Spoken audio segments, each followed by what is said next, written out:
Welcome to Patients at Risk, a discussion of the dangers that patients face when physicians are replaced with non-physician practitioners. I'm your host and the co-author of Patients at Risk, Dr. Rebecca Bernard. One of the concerns about non-physician practitioner independent practice is the decrease in educational quality due to the rapid proliferation of training programs, especially for nurse practitioners. Over the last 25 years, nurse practitioner graduates have quadrupled, physician assistant graduates have doubled, and physician graduates have remained pretty stagnant. One of the main reasons for that are government policies that have basically kept physician numbers very low while increasing the number of non-physician graduates, and you can learn a lot more about that in my new book, Imposter Doctors.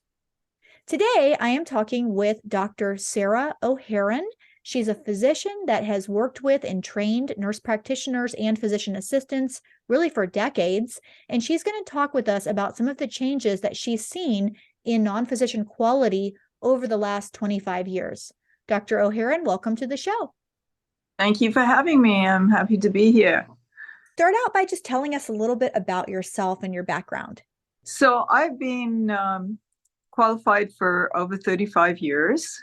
I started off in Canada and I was working at McMaster, where I did my residency, and then I also helped train other residents and students.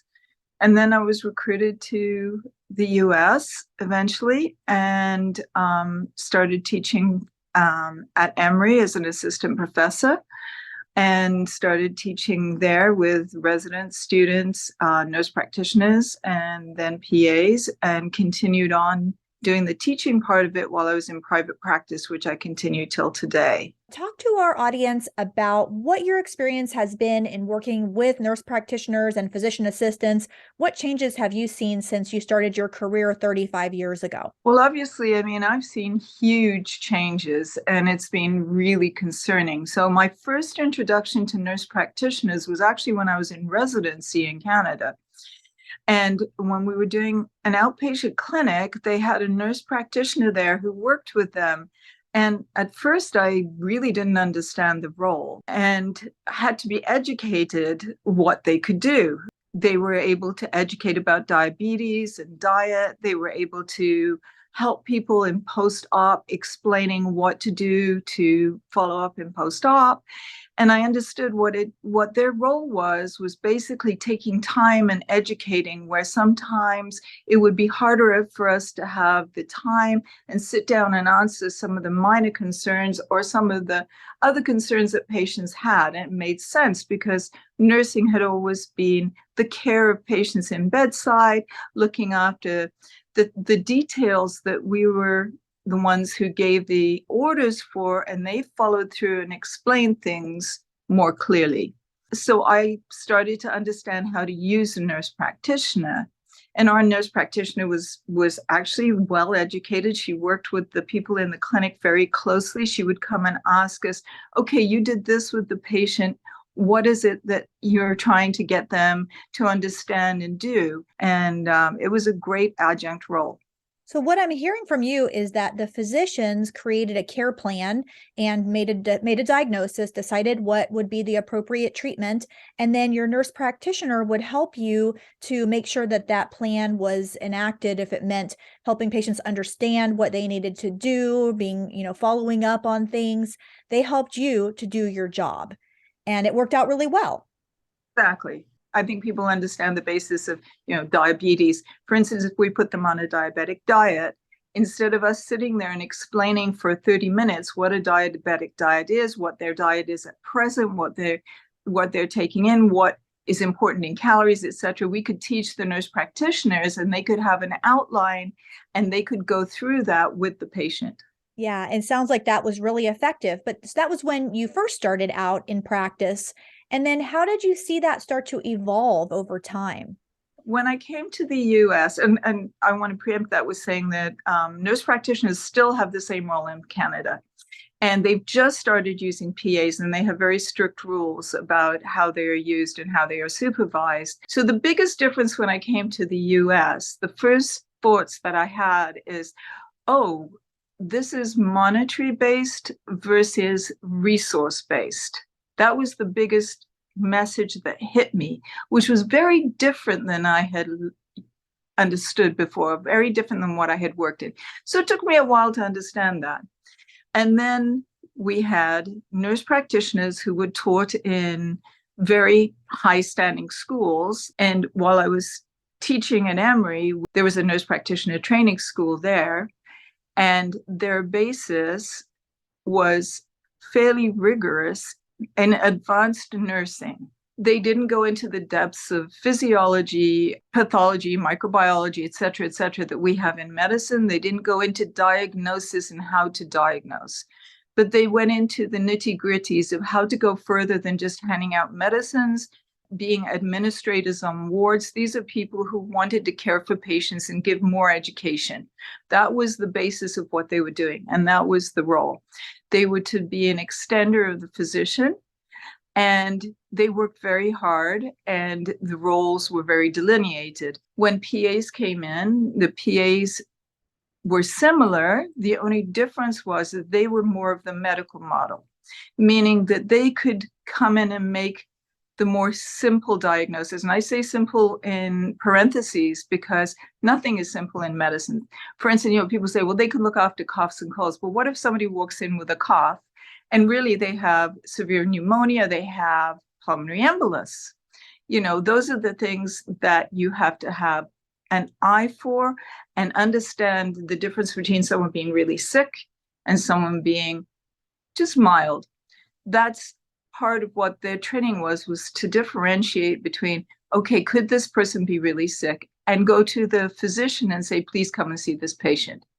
So they had more of a medical model than the nursing model, which is nurse practitioners. However, they were all trained to be under the auspices of the leader, which was a physician at the time. We were their resources. We were the person to come in and say, yes, that's correct, or no, there should be further testing done. They should look at this further. This could be possible. Why? Because we have so many years more training. We have so much more in depth. How that changed was when there was a big push for the independence of nurse practitioners. That's when I became involved with Physicians for Patient Protection. Because what I saw was, first of all, I was floored. Like, why would they want independence? This is not what they're trained for. And to me, I have a really good friend. She's a female pilot. And I think about the analogy of flying a plane. And I know this offends a lot of nurse practitioners, but there's reality to it. I'm not meaning to be offensive, but the flight attendants, they know a plane well, okay? They've been inside it, they've flown many times. They know how things go in terms of having the people who are flying be comfortable, their customers are taken care of, and they're the people who keep people calm, explain what to do when there's things going on. But the person who knows the mechanics, the dangers of when you're flying, the flight paths, the wind changes, and I can't talk in the way that my friend can, but they have to know that, because otherwise, when things go wrong, everybody dies. People may think I'm talking in extremes, but it is exactly the same in medicine. Nurse practitioners say, but I've been on the wards. I've been doing this some of them have done it a long time, and those tend to be the safer people because they tend to know what they don't know more. But people newly out is, I know all of this. I know how to treat hypertension. I know how to treat a cold. They are not taught the entire human physiology. They don't know diagnosis. They don't know the dangers. And they don't go through a list in their heads of everything that can go wrong.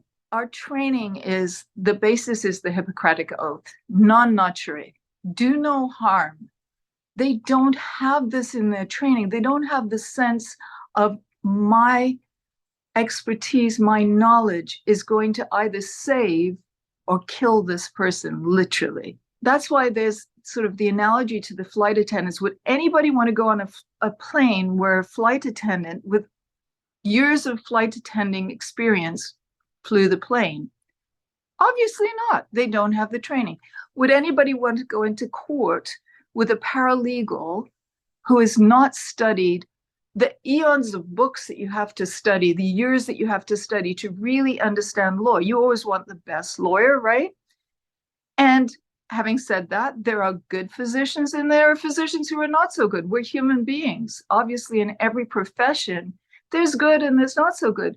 But the basic training is in depth. So there are safeguards for that. But anyway, nobody wants to go into court with a paralegal instead of a lawyer. However, my big concern is that the patient populace doesn't understand the difference between a nurse practitioner, a PA, and a physician. We are now lumped under the heading of providers. That term in itself speaks monetary to me. It doesn't speak human lives. So that's when I became involved. And then I thought, well, why would they want independence? Why? And then as I kept teaching nurse practitioners, I saw their curriculum. And the curriculum was political. The curriculum was all about how to advertise themselves as competent in taking care of all patients, which made no sense. I was literally appalled. Their curriculum is not a medical curriculum. They have so little. I mean, they talk about, well, they have 500 hours, which is very little compared to physicians. But they have 500 hours of training in how to advertise themselves, how to advocate for themselves as independent. And they're taught a lot about feeling that they are equal to physicians. We're not talking equal or unequal. We're talking about different professions here. I hear in the media all the time, the nurse practitioners get very angry about, they say, oh, well, they're just jealous or they just want to put us down so they can have the places. This is nonsense. We are different professions. We're not competing. Our whole focus is patient lives. Unfortunately, what I've seen is the focus of nurse practitioner training is not caring for the patient and helping the whole team. It is about advocating for money, honest to God. I mean, I hate to say this directly, but this is what I see. So the difference in the students who came to me who are nurse practitioners were at the beginning, they wanted to learn everything they could about helping the physicians, meaning me, who is training them in what they do. The difference now is I've stopped training them because of all this. I've got to tell you, because it's just, I can't anymore. Because they come in, they want me to sign off on hours they didn't even show up in the clinic. And this is not just one or two, this was all of them. Oh, but I had to do something or other else, so I couldn't come in. I'm sorry, that doesn't count for your hours here. And when I would give them assignments to do, meaning, go home and look at this, study this, understand why you would want to be able to help with the team doing this, 9 times out of 10, they'd come back and say, oh, I didn't have time. Because why? Oh, well, I was working as well. They were in the hospitals working. But you're going to get qualified without any kind of background training. This is terrifying to me. They come out of these programs doing an exam now. In the old days, their exams were nurse practitioner based, understanding how to help, understanding to explain things. It's not anymore. Now they can pick up the answers online. Literally, they can sit at their home and they can look up things as they're doing the test. And the test is, I'm sorry, I've seen the testing. It's a joke. It's an absolute joke. If you look at medicine, if you look at nursing, I understand it. And I'm not saying what they're learning is a joke, but it is if they're going to act as physicians, which is what they're trying to do. it's a real problem. And Sara, it's a huge problem. You've seen it, you've identified it, and so you have been actually trying to spread the word. Tell our audience a little bit about what happened when you tried to reach out to a contact at a major media organization about what happened when you tried to share your concerns. Yeah, I actually ended up with a connection to somebody who worked with 60 Minutes, and I don't think it's wrong to say who I was talking to. And I do know people who are in the film industry and media. I also reached out to other people. I reached out to somebody who's actually done some tremendous documentary work. And it took me 2 years of working with these people and sending information. They were very interested at the beginning. And this was actually before the pandemic, 2, 3 years before. So things hadn't even changed as much as they are now. I saw what was progressing and I saw the way things were going. And I felt like it had to be out in the public and people had to be educated because people were going to die. This is not being doomsdayish. I'm not over dramatizing it. This is reality. So they were actually very interested. And I went through giving them all sorts of statistics, all sorts of information, by the way, going against the narrative that the AANP has put out there, that their outcomes are equivalent, because they are not. They are not equivalent. And the outcomes that they're talking about were studies done in the old days when I started with nurse practitioners. And they were done with physician supervision. So if you have physician supervision of every case, of course, the outcomes are going to be good, and they were used well. So 2 years of time talking back and forth and talking back and forth. And we got to the point where they were starting to really going to create a program, and they were sort of going back and forth. Well, how can we approach it and what can we say? Then I stopped hearing from them. Then they dropped off. This is both cases, the documentary and 60 Minutes. I stopped being contacted. I stopped having responses to my emails, responses to my calls. Finally, I got a response, and both sides said the exact same thing, which was where we had started the conversation. And the start of the conversation was, but I really love my nurse practitioner. My friend went to a nurse practitioner and she was the one who explained everything. And in the end, they came back to me and said, well, we don't feel like we can sell this because, TV is selling, films are selling, because people like nurse practitioners. And it made me want to cry, because this isn't about liking. Again, we go back to the flights and the pilots. My friend is very brilliant, who is a pilot. She's very focus-oriented, very detail-oriented, as most physicians are. We're very detail-oriented. We're thinking as we're talking to the patients. And our training is absolutely about heart and caring. Absolutely. I belong to 3 different groups of absolutely wonderfully empathetic, supportive people who are physicians. However, our role in medicine is literally to create better lives, save lives. Same thing, as I say, the flight attendants are the ones that are supposed to be kind to you, caring for you, and doing those things. And the pilot has to be focused on safety. Now, that doesn't mean they're not kind people. And in medicine, that can be mistaken as well. For instance, surgeons have a reputation for being very, blunt and direct. Their job is to literally cut organs out sometimes. Like, they have to be very focused on their job. It doesn't mean they don't have huge empathy for people, but sometimes their bedside manner is less because they have so much else to do. That is where the PAs and the nurse practitioners should come in.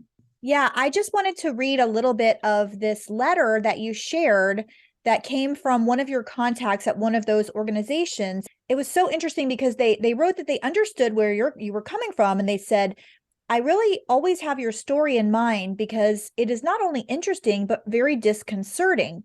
It's an obvious, tangible indication that healthcare is sliding downhill, and it may be a long time before it gets the coverage it deserves.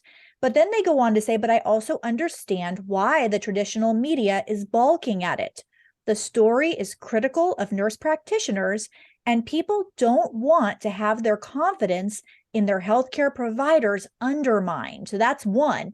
Then they also said they also think doctors are too arrogant until, of course, they need a good one, and then they deify them. In the end, we don't really want to hear bad news. We just want to be mad at people who don't fix these hidden things that might harm us. But I thought that was so fascinating because we are getting very similar feedback with Physicians for Patient Protection. We hired a Hollywood showrunner, producer, to create a sizzle reel, and we shared some of the things from the first book, From Patients at Risk, and also some of the stories that came out in Imposter Doctors, which was patients being harmed by egregious mismanagement. And our producer was really excited, and he was so enthusiastic and so confident that he was going to sell this sizzle reel, that it was going to be turned into a documentary miniseries. Because when he read and he heard all this information, he was a layperson, but the more he learned and dug into it, he realized that this is a huge story that really people need to hear. And then he pitched it, and he got feedback that said, and then he pitched it again. And over and over again, he heard the same thing that they told you, Sara, which was, people don't really want to hear that. Isn't it just a turf war? And, there are bad nurse practitioners, but there are bad doctors. They didn't want to accept or hear the big picture, which is now there are almost 500,000 nurse practitioners or physician assistants, and there's about 1 million physicians. And in about half the states of the union, non-physicians can practice completely independently without a physician. It's not a turf war. It's about patients having the right information to make the best decisions for their healthcare. But the media just does not want to share any of the negative side. Well, the AAMP has done an amazing job of PR, and physicians are not into PR. This is the thing. We have not been media people.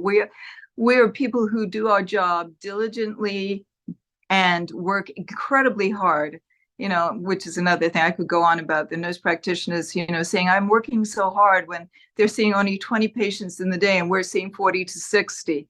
And they're complaining, and they literally make more than, especially the pediatricians coming out of residency who've done 5, 6, 7 years, depending on their specialty. And I don't know. It's very, very, very frustrating. Well, I think you're right. And I think we have to give a lot of credit to them. But I will say that our organization, which we thank you for supporting, we have hired a public relations team. We've had them in place for 2 years. We've had a few articles that have gotten picked up. But honestly, in the last, I'd say 3, 4, 5 months, it's been crickets. We pitch every time we see an article. There was the child that died in Texas when the nurse practitioner didn't send them for further care. The child had sickle cell anemia. And that was a big story, or should have been. And there was one report about it, and we pitched it for further discussion as far as, should we look at whether they should be in this role? And no media organization touched it. And eventually, I think they're not going to be able to continue to ignore this issue, because, when the wrong or right person, whatever you think about it, the important person gets hurt, then I think that's where people will say, how come nobody told us that this could happen? Maybe, like I said, because the problem is the amount of funding that they have for AAMP, heart of a nurse. Who has not heard that line, heart of a nurse? Meaning we don't have hearts. But they say heart of a nurse, brain of a doctor. Come on. Why are we the ones doing turf war? This isn't a turf war. This is us crying out for what we see. And this is not isolated. I mean, you're bringing forward people who die. However, it's day in and day out. Day in and day out, I'm seeing the problems. I try and refer to a specialist, and I'm sent a letter back by a nurse practitioner who knows way less than I do and gives me less information. And not only that, it's wrong and often interferes with the process that I'm going through. That's just a single entity. This is happening everywhere. And people aren't conscious because they won't introduce themselves as nurse practitioners anymore either. So people think they're seeing physicians. Yeah. And Sara, you even had your own issue with this, right? You were trying to get an anesthesiologist to be in charge of your anesthesia for surgery, and you ran into a lot of roadblocks. Yes, I can tell you two surgeries that I had not that long ago. One, I should explain, I have a condition called pseudocholinesterase deficiency. I knew that I had it because I literally died when I was 7 and had to be brought back to life from a simple tonsillectomy. So that's how we found out that I had zero pseudocholinesterase in my system, which breaks down something called succinylcholine that they often give in anesthesia to help the muscles really relax. And so it's a thing that's commonly used. It used to be used more, is used less now, but is still used. So for every time I go into a hospital or in surgery, I have to say to them, I have a pseudocholinesterase deficiency. I need to have an anesthesiologist, not a CRNA, not somebody who is less trained, basically, because if there was a problem, if it was given by mistake, if anything happened, I will die. Pretty serious, you know. So my first surgery that I'm going to talk about was at a major hospital in Atlanta. And I said, I need to have an anesthesiologist. And they said, oh, you can't have that. We have the CRNAs run it. I said, but that's not okay by me. And I was told that Jimmy Carter had an anesthetist CRNA. And if it's good enough for him, it should be good enough for me. What had that got to do with my diagnosis or treatment? I don't know. Second time, I was having my rotator cuff surgery.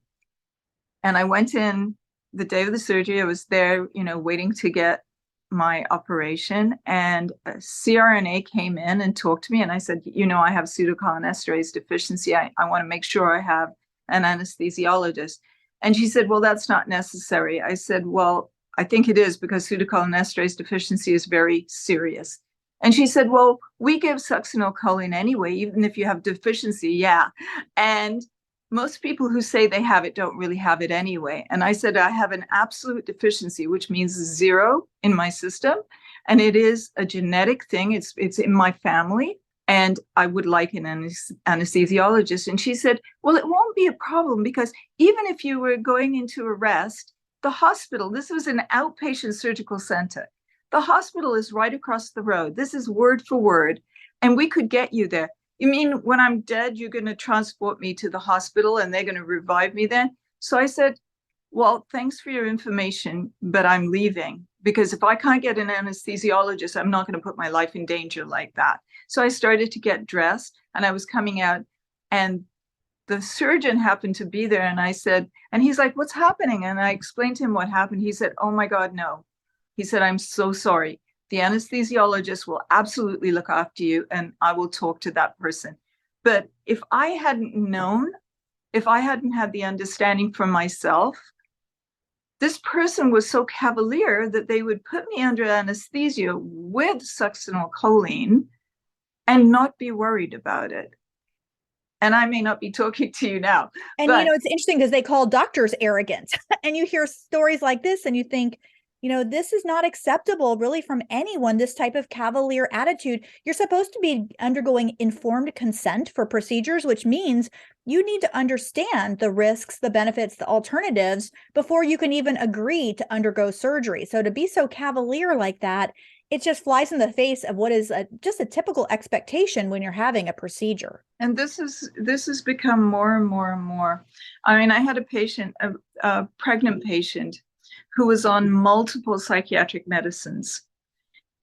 And I was concerned. I was concerned not only because of the diagnosis that she told me. She was a new patient to me. And I'm not a psychiatrist, you know, so this is not my expertise. But the multiple medications that she was under didn't make sense to me. Basically, putting it simply in lay terms, uppers and downers and sideways, basically, you know, everything kind of thrown in. And she told me the history of how she got on them. She came in with this symptom, was given this. And I started to be suspicious of this. And I thought, I don't know if she's seeing a psychiatrist.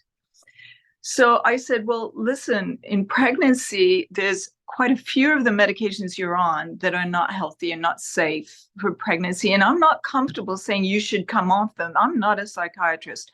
I would like you to go to your psychiatrist and ask them what medications that you can be on and what you can't be. She came back and said that she was told that they were all perfectly safe in pregnancy. And I said, if you don't mind, I would like to speak to your psychiatrist. I'd like to hear that, or at least get a consult about it. So I called, left a message, and I was called back. And when I was called back, the person on the phone said, I'm the psychiatrist looking after XXX. And I said, you're the psychiatrist? And she said, yes. And I had Googled and looked up. And she was not a psychiatrist. She wasn't even a psychiatric NP. She was a nurse practitioner who was now practicing in the realm of psychiatry, supposedly under supervision, but there was no supervising doctor around. Anyway, I said to her, but I'm a bit confused because you're not a psychiatrist, you're a nurse practitioner. And she said, I am a psychiatrist. I said, I've looked at your credentials. I said, I don't think that it's right that you show yourself as being a psychiatrist when you're not. She was fuming with me, actually started yelling at me, and hung up. Yes. Wow, that's an incredible, and you're an OBGYN physician. So, and so this is not only, of course, the woman who we're concerned about her health, but we're concerned about this baby. And so to have someone so cavalier about all these psychiatric medications and misidentifying herself, that is just egregious. So did you end up doing any kind of report, or you just shared with the patient, or how did you handle that? I tried to report. I tried to get a hold of her supervising physician first. I left messages with the office manager. I emailed. I tried to do everything I could. It went nowhere. Nobody got back to me. I ran into that recently. There's a nurse practitioner in our community who's doing some things that just don't make sense. So I tried to reach out to the supervising specialist, and crickets. So, just as much as, we have to point the finger at ourselves as physicians, as a medical community, just like when I hear things like doctors are arrogant, or we do need to look at ourselves. And of course, we need to fight against people that are not practicing medicine correctly, because really they can't. They don't have the credentials. But also we need to look at ourselves and our role in this and hold our own selves accountable, because, we're complicit if we're not speaking out against this and we're not acting responsibly. Yeah, I totally agree. And the other side of it that I wanted to mention, another reason why I stopped training them, is because in the first days of training, when I first trained nurse practitioners, they wanted to work with patients. They wanted to help. They wanted to be part of a team. Every single nurse practitioner that I was training, when I was asking them what they wanted to do, the money was the only thing they were looking at. They wanted to go into mostly aesthetics because that's where the big money was. Yeah, there's definitely so many people, not only them, but also doctors too, unfortunately, trying to go down that pathway. And it's really sad. Well, I just want to say there are wonderful nurse practitioners and PAs. There are people who know their place as part of a team, not under, over, or even sideways. We are not in competition. We need to be part of a team. It's not about any kind of competition on disliking them. There's no dislike. I dislike the advertising that they're putting out, and their miscommunication about what their credentials are and what they're capable of understanding and doing. Thank you so much, Dr. O'Heron, for joining us. This has been really fascinating. If you'd like to learn more, I encourage you to get the book, Patients at Risk, and the follow-up, Imposter Doctors. And if you're a physician and you'd like to learn more about getting involved, join our group. It's called Physicians for Patient Protection. Our website is physiciansforpatientprotection.org. Thanks so much. We'll see you on the next podcast.